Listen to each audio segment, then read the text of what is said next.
E.T the Extra-Terrestrial on the Atari 2600 is an ongoing narrative. It's the coked-up celebrity of the retro gaming world, continuously being talked about over 30 years after release. Which is more than even Charlie Sheen can attest to.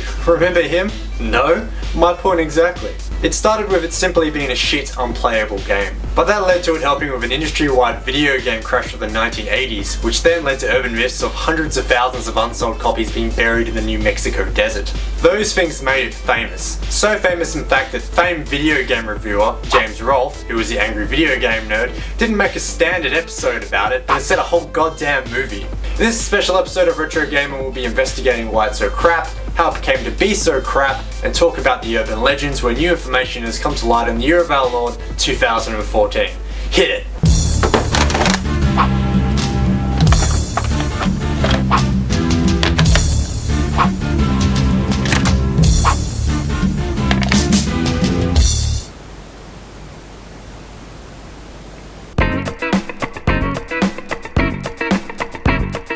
The question is, why is it so unquestionably terrible? No one sets out to make a crappy game, especially one based on such a loved movie.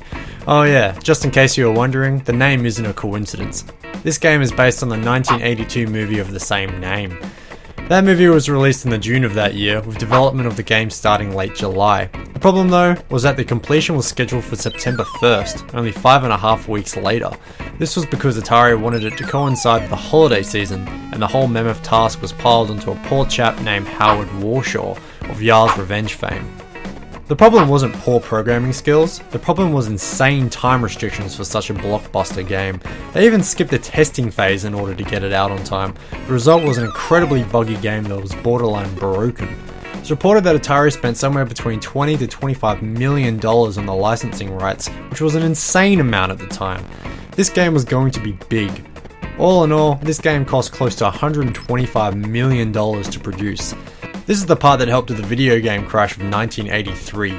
Millions upon millions were manufactured in anticipation, and while initial sales were good, the net loss was a lot higher than the actual money made.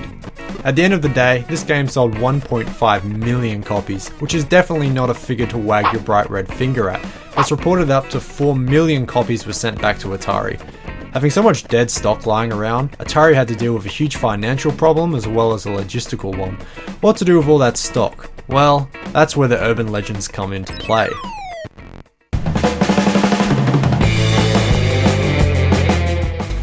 Having so many copies of E.T. but no one to phone home about them, what was Atari to do? Selling was out of the question, obviously. Even in the pre-internet era of the 1980s, which I can imagine was god-awful, word got around quite quickly about this game. Personally, I would have loved to see a fortress made out of 4 million Atari cartridges. It would have been the place to play awesome 2600 games, like Missile Command. Unfortunately, I wasn't around in the early 1980s to spread my infinite wisdom, so they did the next best thing.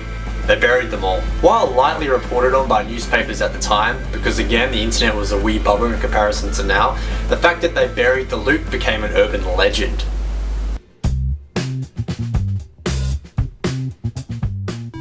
So what's the deal with this game? Why the decades of hate, and what exactly are the problems? First, let's talk about the objectives of this game.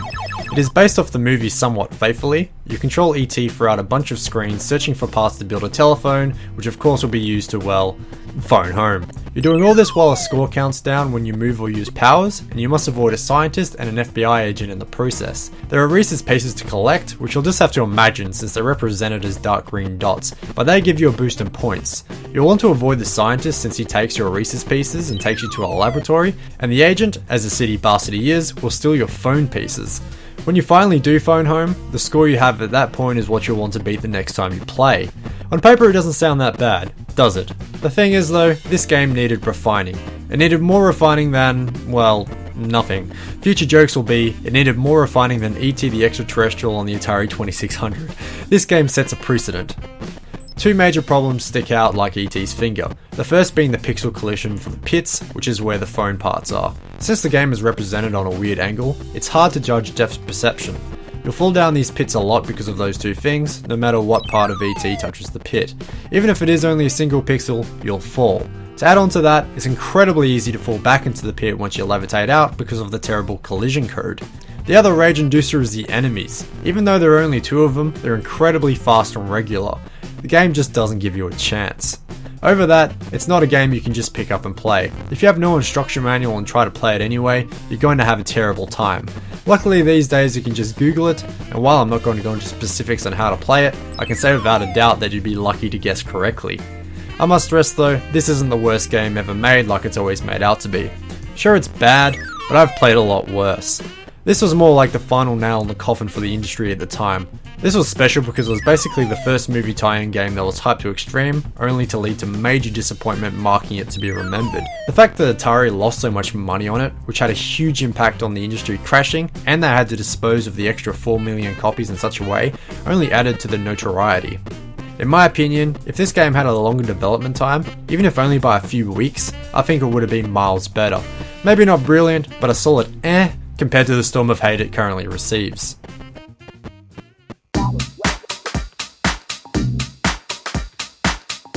In late 2013, Fuel Entertainment decided to act on the legend with Joe Lewandowski, a garbage contractor. Sorry if I mispronounced your last name there, Joe. They obtained the rights to excavate the New Mexico landfill, and Microsoft Entertainment Studios picked up the show. They digged on the 26th of April, and lo and behold, they found E.T cartridges as well as some other Atari goodies.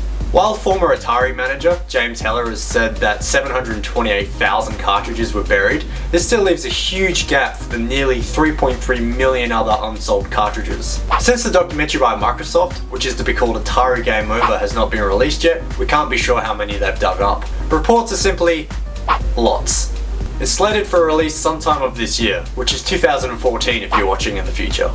In which case, go and watch it and then message me the amount, since I don't own an Xbox. Well, I do, but I don't think it can stream in HD or stream at all. So there you have it. This game started out as a rush job, only to then help with an industry-wide crash, which then turned it into an urban myth for decades, only to be dug up by Microsoft. Not many games can relate to that, which is why this game is so darn interesting. Terrible game for sure, but a standout nonetheless. Thanks for watching Retro Gamers, I hope you found this video interesting. If you would like to see more, please don't hesitate to subscribe. You can click that subscribe button right in the video. I release a new video every week. I also have a blog that can be accessed right through this video. Recently I talked about Shenmue 2, as well as where to find retro games on the cheap, and also my thoughts on resellers. I'm also into the social network Fang. I have a Facebook page as well as a recently launched Twitter, so follow me on that if you're into that sort of thing. Links to those are in the description. Lastly, there are some clickable links in the video to my 2 recent reviews, so if they tickle your fancy, please check them out. Thanks again for watching though, and I'll catch you next time.